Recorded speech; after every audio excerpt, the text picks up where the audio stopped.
Adik-adik sekalian, ini mungkin sekedar saya flashback saja terkait dengan seperti apa KIP kuliah dan apa yang menjadi tujuan sebetulnya KIP kuliah itu. Ya, KIP kuliah sebetulnya ingin meningkatkan akses pada pendidikan tinggi ya, khususnya pada mahasiswa pasti, sehingga mahasiswa yang kurang mampu itu bisa melanjutkan pendidikan. Artinya memang ini yang harus adik-adik sekarang pahami bahwa beasiswa ini memang atau bantuan ini adalah untuk meningkatkan perluasan akses dan kesempatan belajar bagi mahasiswa yang tidak mampu secara ekonomi. Sudah barang tentu juga kita akan bagaimana bisa meningkatkan prestasi akademik dan non akademik gitu ya, menjamin keberlangsungan studi baik anak-anak dari daerah 3T gitu ya, dan berikutnya adalah meningkatkan angka partisipasi kasar. Artinya adik-adik sekalian harus sadar betul apa yang menjadi target pemerintah, apa yang menjadi tujuan dari pemerintah terkait dengan KIP kuliah ini gitu. Jadi KIP kuliah itu bukan hanya sekedar memberikan bantuan kepada mahasiswa yang kategori miskin, tapi ada target-target kita terkait dengan memberikan bantuan itu gitu. Jadi bagaimana adik-adik sekalian hari ini sudah mendapatkan kesempatan mendapatkan KIP kuliah dan betul-betul dimanfaatkan untuk bagaimana bisa meningkatkan prestasi akademik maupun non akademik gitu. Jadi kita tidak mendorong saja kegiatan terkait dengan akademiknya, walaupun itu menjadi prioritas utama terkait dengan akademiknya, tapi selain kita dorong akademiknya, kita dorong juga non akademiknya.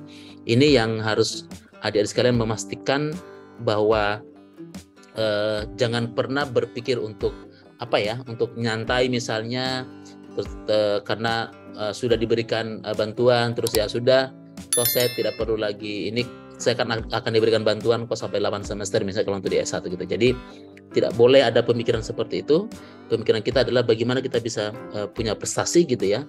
Karena negara, ingat pemerintah sudah memberikan kesempatan kepada adik-adik sekalian untuk bisa belajar di perguruan tinggi dengan gratis gitu. Bukan hanya sekedar ditanggung biaya pendidikannya, UKT-nya, tetapi ditanggung juga biaya biaya hidupnya gitu. Ini yang menjadi teman-teman sekalian, adik-adik sekalian perlu betul memahami ini gitu.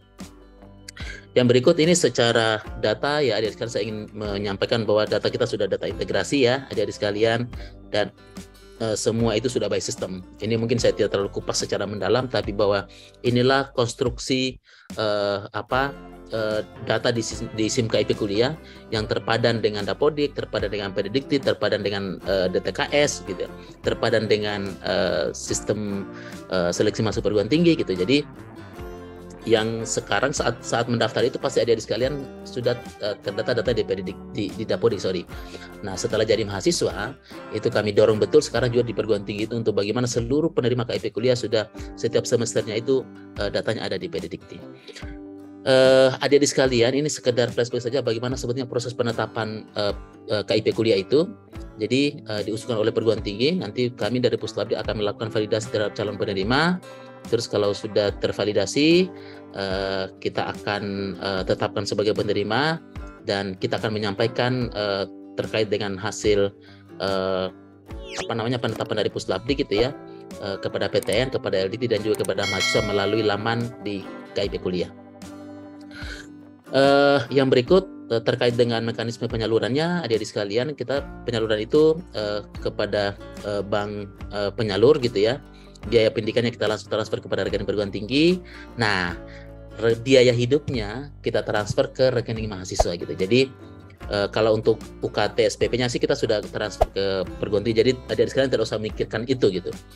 Yang adik-adik sekalian yang dipikirkan adalah bagaimana sekarang biaya hidup itu memang kita transfer ke rekening mahasiswa penerima. Jadi seluruh penerima itu kita akan mentransfer biaya hidupnya. Bagaimana proses bisnisnya ini adik-adik sekalian? Jadi kalau misalnya secara umum gini ya, secara umum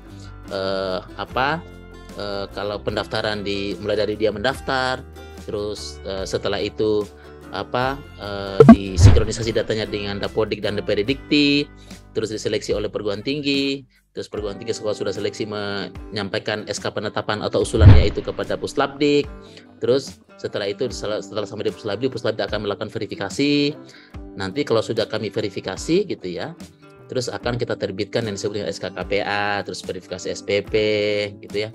Ini proses keuangan lah adik-adik sekalian, terus nanti ke KPPN, nanti dari KPPN itu masih masuk lagi ke rekening penampung yang disebut dengan Bank Himbara. Jadi ada namanya SP2D gitu kan. Nanti kalau sudah SP2D kita terbitkan SPP, namanya surat perintah penyaluran ke bank. Nanti setelah itu baru bank akan menerima surat perintah dan kita disalurkan di rekening penerima. Jadi ini proses bisnis yang dalam KIP kuliah. Mungkin adik-adik sekalian sering sekali bertanya kalau misalnya ini kok kapan cair gitu. Jadi tidak semudah juga membalikan telapak tangan lalu misalnya kita diusulkan hari ini lalu kemudian besok sudah cair gitu. Jadi ini jalan panjang terkait dengan penyaluran KIP kuliah. Tapi kita sudah juga memperpendek terkait dengan penyaluran ini data-data yang harus setelah masuk dan kita proses pencairan. Nanti kita lihat sebentar. Adik-adik sekalian, ini juga penting saya ingin sampaikan terkait dengan status pencairan di KIP kuliah. Adik-adik sekalian bisa melihat di sistem KIP tadi saya sudah sampaikan bahwa penyaluran itu bisa melihat setelah melakukan proses penetapan, adik sekalian bisa melakukan progres pencairan di KIP sampai dengan proses pencairan bank. Ini di sistem. Contoh misalnya ada mahasiswa gini ya, ini bisa dilihat. Misalnya ingat juga adik-adik sekalian, ini juga harus dipahami juga bahwa Puslabdik itu adik-adik sekalian dalam melakukan proses pencairan itu juga tergantung dari usulan dari perguruan tinggi gitu. Jadi kita itu harus atas dasar usulan dari perguruan tinggi. Jadi perguruan tinggi dia mengajukan dulu ke Puslabdik melalui sistem. Nanti setelah itu kita akan diproses oleh Puslabdik. Pertama kita proses SK-nya, kita proses SPP-nya, kita proses SPM-nya, diproses SP2D-nya, dan diproses instruksi pencairan untuk disampaikan kepada bank gitu. Setelah itu bank akan melakukan proses pencairan. Memang di kita itu kita sudah kita bekerja sama dengan bank bahwa maksimal 5 hari kerja setelah kita melakukan proses instruksi SPPN gitu ya, itu sudah harus disalurkan ke rekening. Jadi sebetulnya pendek sebetulnya. Jadi yang panjang itu kadang perguruan tinggi di adik-adik tempat adik sekarang itu terlambat melakukan proses usulan pencairan karena diverifikasi kembali dulu oleh perguruan tinggi untuk memastikan bahwa karena kan dievaluasi setiap semester nih. Jadi proses-proses inilah sehingga adik-adik kalian juga harus pahami terkait dengan bagaimana proses penyaluran KIP kuliah mulai dari usulan perguruan tinggi sampai dengan proses pencairan yang masuk ke rekening adik-adik sekalian. Ini juga yang harus dipahami. Nah, terkait dengan di regulasi kita sudah atur ya adik-adik sekalian bahwa terkait dengan dua komponen pembiayaan, biaya hidup dan biaya pendidikan. Biaya pendidikan itu tidak ada lagi biaya tambahan yang lain gitu ya, itu kita sudah clearkan terkait dengan komponen-komponen biaya pendidikan yang kepada anak penerima KIP kuliah. Jadi itu bayangkan bagaimana perhatian pemerintah gitu ya, memberikan gratis kepada adik-adik sekalian terkait dengan pembiayaan di KIP kuliah. Jadi tidak terdapat pembiayaan yang harus dibayar oleh mahasiswa. Kalau misalnya sudah pernah dibayar, nanti perguruan tinggi akan melakukan proses pembayaran gitu ya. Apa pengembalian kalau misalnya ada proses-proses yang sudah dibayar. Jika perguruan tinggi telah melakukan pemungutan pendaftaran misalnya operasional pendidikan itu pengembalian akan dilakukan oleh perguruan tinggi kepada mahasiswa. Penyalurannya perguruan tinggi atau pemangku kepentingan lain tidak boleh memanfaatkan, menggunakan atau mengambil buku tabungan gitu ya. Ini juga kita harus clearkan ya adik-adik sekalian. Tidak ada lagi bahwa buku tabungan atau ATM itu dipegang oleh perguruan tinggi, nggak boleh. Itu harus dipegang oleh adik-adik sekalian dan tidak ada pemotongan biaya apapun gitu ya. Kalau nanti ada pemotongan, ini banyak kadang ada mengeluh di Instagram gitu ya, di helpdesk kita dilapor bahwa biaya hidupnya dipotong, itu tidak ada lagi sepertinya hal begitu. Kalau ada segera laporkan. Adik-adik sekalian, ini juga penting adik sekalian harus mengetahui terkait dengan penerima KIP kuliah. Memang kita berikan 8 semester untuk S1, tetapi setiap semesternya itu dilakukan evaluasi. Yang dievaluasi adalah terkait dengan IPK-nya atau kemampuan akademik, kemampuan ekonomi, dan juga kondisi penerima. Jadi di perguruan tinggi itu memang ada punya standar IPK gitu ya, dan kalau misalnya IPK turun gitu kan, dan setelah dilakukan pembinaan selama maksimum 2 semester juga tetap jelek IPK-nya dan di bawah standar, itu perguruan tinggi bisa melakukan pembatalan terkait dengan penerima.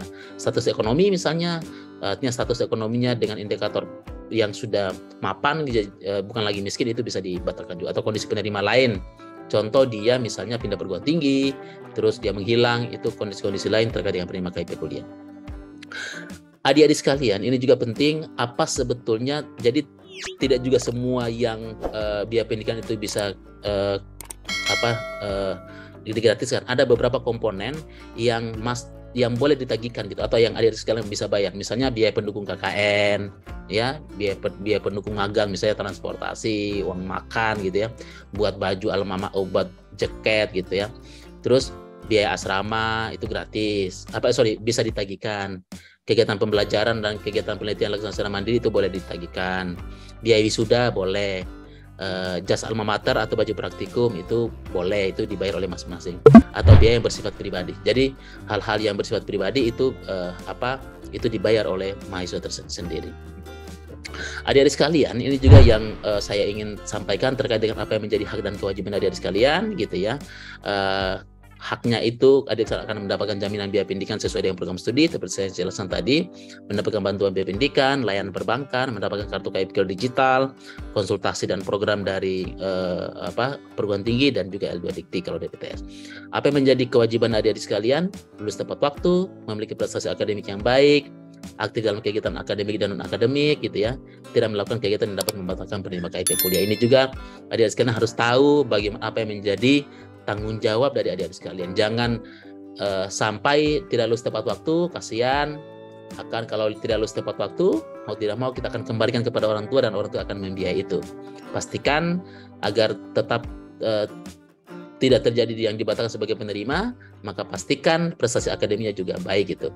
Aktif dalam kegiatan akademik dan juga non akademik gitu ya. Jangan hanya sekedar kuliah saja, tapi harus aktif juga di kegiatan-kegiatan non akademik ataupun akademik, misalnya kegiatan-kegiatan terkait dengan penulisan karya tulis, mengikuti kegiatan-kegiatan pelatihan, terus atau kegiatan-kegiatan yang non akademis, kegiatan ekstrakurikuler olahraga gitu ya, yang bisa meningkatkan prestasi akademik dan non akademik. Ini apa saja yang perlu dibatalkan penerima KIP kuliah: meninggal dunia, putus kuliah, pindah perguruan tinggi, cuti akademik karena bukan sakit, tidak diketahui keberadaannya, menolak penerima KIP kuliah, dipidana penjara, tidak melakukan kegiatan yang bertentangan dengan Pancasila dan Undang-Undang Dasar, tidak memenuhi persyaratan IPK, dan tidak lagi memenuhi syarat prioritas pendidikan.